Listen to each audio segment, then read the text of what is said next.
Hello?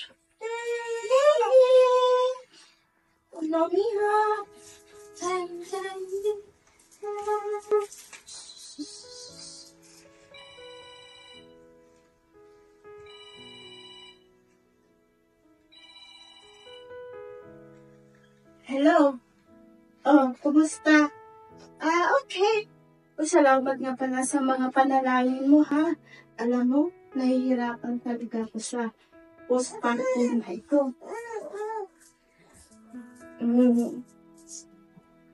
Kapag umiiyak ang mga anak ko, lalo ako nalulugmok sa kalungkutan. Hindi ko nga maintindihan ang sarili ko eh. Oo. Nahihirapan akong mag-alaga sa mga anak ko. Oo. Ganito man ang nararamdaman ko.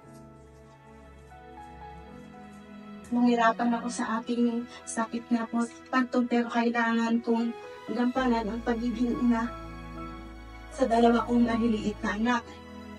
O sige na, salamat. Salamat sa payo mo at sa mga prayers. Sige na, alam ko may trabaho ka pa. Parating na rin sa mister ko. Okay, bye. Baby, darating na ang tatay mo.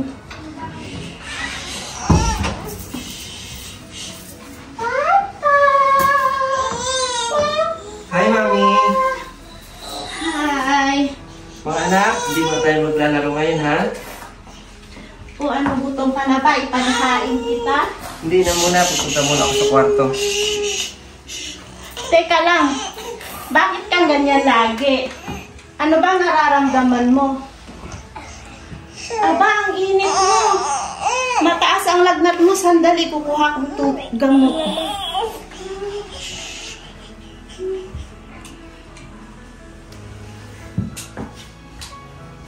Bukas, kailangan natin magpa-check up. Madalas na kasing ganyan. Huwag ka muna magtrabaho.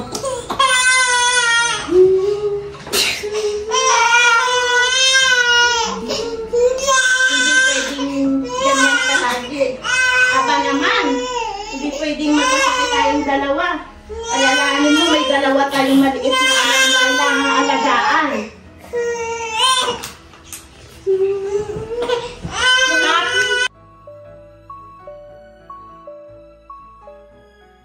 Mami, bakit ganon? Check up lang pero hindi ako pauwi ng bahay. Kasi marami kang laboratory test na gagawin at kailangan nilang maraman ang resulta na nandito ka. Nag-aalala ko, Mami, dahil iba na nararamdaman ko. Maliit pang anak natin. Huwag ka lang magsalita ng ganyan. Nasa ospital tayo. Kumpleto dito. At maya-maya lang makakatulog ka. Kasi ginigyan ka ng gamot. At dahil kulang ka daw sa pahinga, kailangan mong matulog. Okay?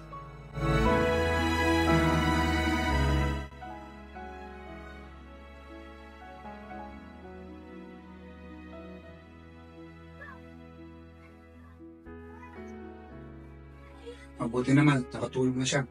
Nurse, kaya kapitan na siya ng oxygen sa dextrose. Okay, Doc. Doc, ano po bang lagay ng asawa ko? Bakit maraming ikakabit?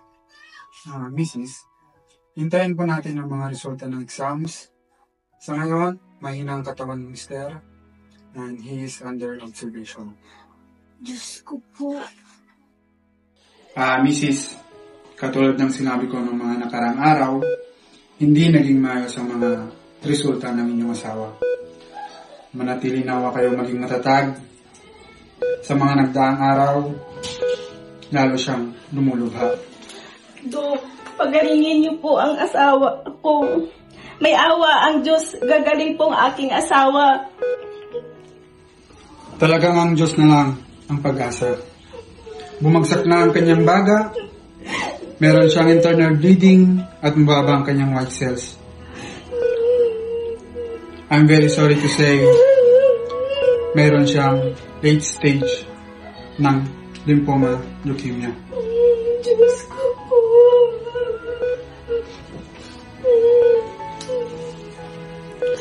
I'm very sorry. Oras na lamang ang hinihintay. Nay! Pasensya ka na ngayon ako nakapunta. Binabantayan ko yung mga anak ko, anak. Ayoko makita ka sa ganitong sitwasyon. Magpakatatag ka. Kailangan ka pa ng mga anak mo. Anak mo. Magpakatatag ka, anak. Doc! Nurse! Doc! Anak ko.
Matagal-tagal na din kitang hindi binabasa. Panginoon, ang patawarin mo po ako sa aking mga kasalanan. Bagamat patawarin mo po ako sa aking pagkukulang. Comfort me, O Lord!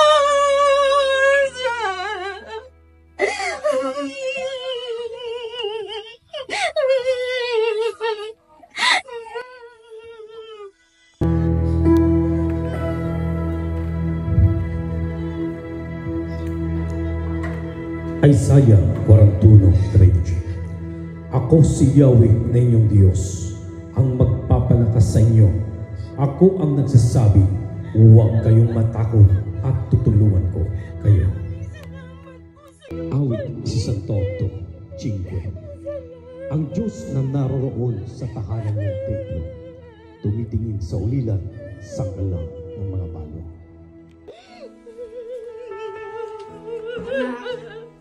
Nandito lang kami, patuloy ka namin gagabayan. At ang mga anak mo, lakasan mo ang loob. Ang araw ay laging sisikat para sa atin.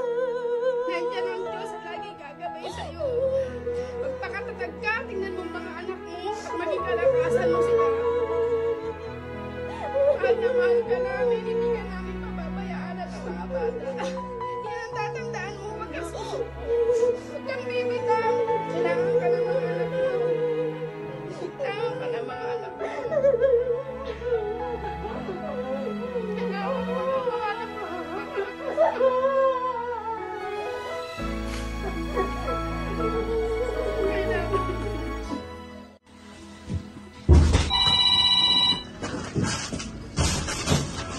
Hello, ate. Kumusta? Hello, Sen. Natanggap mo na ba yung perang padala ko? Opo ate, maraming salamat po. Malaking tulong po ito sa akin at sa amin ng anak ko. Pati na rin yung biyanan ko, malaking tulong din sila sa akin. Mabuti naman. Siya nga pala, may good news ako sa iyo. Ano po yun ate? Yung kapatid natin hindi pwede, kaya ikaw na lang ang pupunta sa Italia. Talaga? Pupunta ko ng Italia! Yay! Kaso, maiwanan ko yung aking mga anak, ang liliit pa. Pero gagawin ko ito para sa kanilang kinabukasan.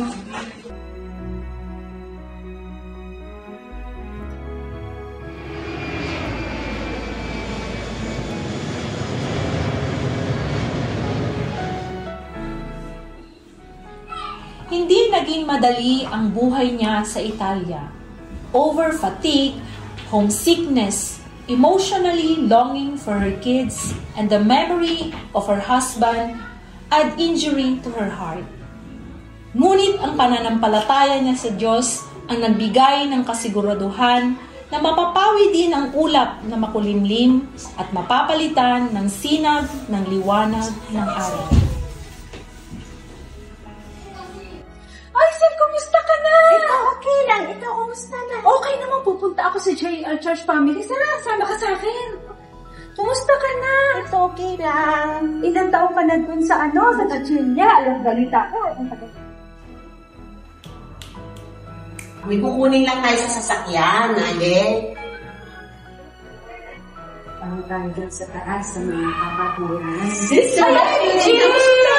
Okay naman. Ito nga palang kaibigan ko, si Sister Se. Galing siya ng Chichilla. Welcome to JR. Sister Ayesa. Akyat lang kayo, nagpa-practice sila. May kukunin lang kami sa sasakyan. Sige. Sasama ko siya sa taas. See you later.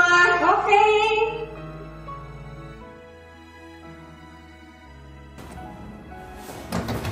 Tara, pasok tayo.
Lumipas ang mga taon.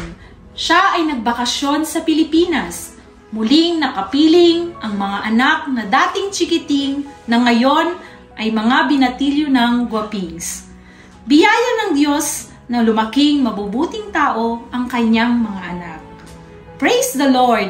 Ang dating makulimlim na ulap ay napalitan ng liwanag na dala ng pag-asa na nagmumula sa ating Panginoong Diyos.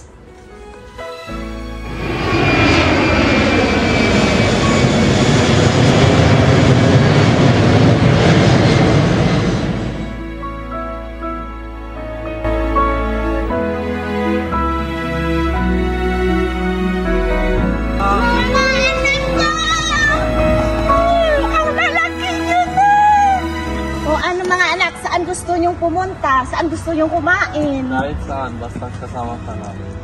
Okay. Basta